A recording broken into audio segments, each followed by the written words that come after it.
என் அன்பு நெஞ்சங்களே, மீண்டும் உங்களுடன் அதிரை சித்தி. நான் முயற்சி செய்கின்ற ஃபியூச்சர் லைஃப் ஃபார்முலா என்ற சேனலுக்கு உங்களை ஆதரவை நாடி துவங்குகின்றேன்.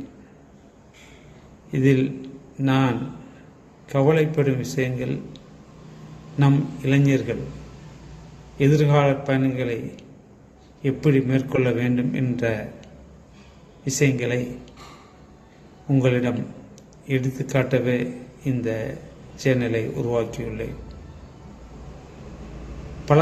பலதரப்பட்ட சாதனையாளர்கள் இருக்கின்றார்கள். அவர்களை பேட்டி காண்பதற்கு இன்னும் தெளிவான கேமரா மற்றும் எடிட்டிங் என்று மற்ற பல விஷயங்கள் செய்ய வேண்டியுள்ளதால் சில பேரை நான் பேட்டி கண்டு அவர்கள் கூறிய விஷயங்களை, அதன் சாராம்சங்களை மட்டும் தெளிவாக உங்களிடம் விளக்க விரும்புகின்றேன். 60-70களில் பிறந்தவர்கள்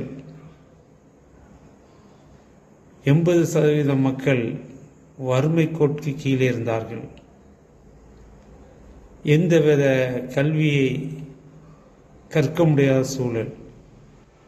குடும்பத்தில் உள்ள வறுமைகளை போக்க குழந்தை தொழிலாளர்களாக தன் வாழ்நாளை துவங்கியுள்ளார்கள். அப்படிப்பட்ட ஒருவரிடம் நான் பேச்சு கொடுத்தேன். அவர் தன் வாழ்நாளில் தன் தாய் தந்தையை கவனிக்க வேண்டும், உடன் பிறந்தவர்களை கவனிக்க வேண்டும் என்ற கவலை அவரிடம் அதிகமாக இருந்தது. அவர் 12 வயது இருக்கும்பொழுதே ஒரு பண்ணையார் வீட்டில் வீட்டு வேலை செய்யும் பையனாக தனது வாழ்நாளை துவங்கினார்.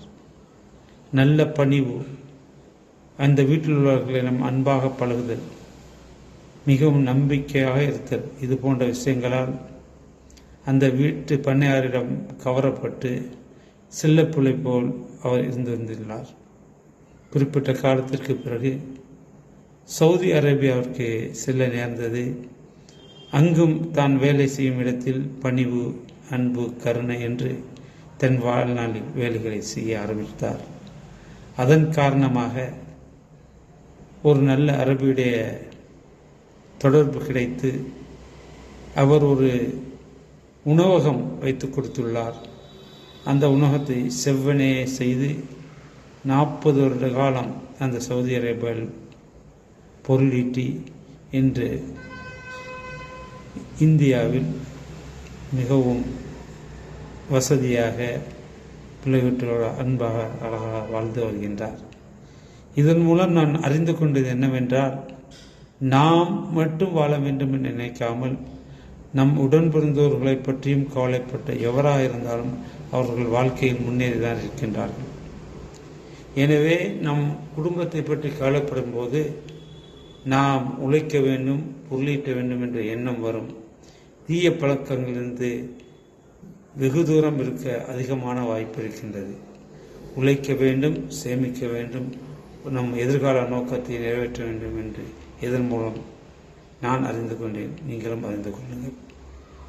இன்னொரு நல்ல சாதனையாளரின் வாழ்விலை பற்றி அடுத்த பதிவில் உங்களிடம் வருகின்றேன்.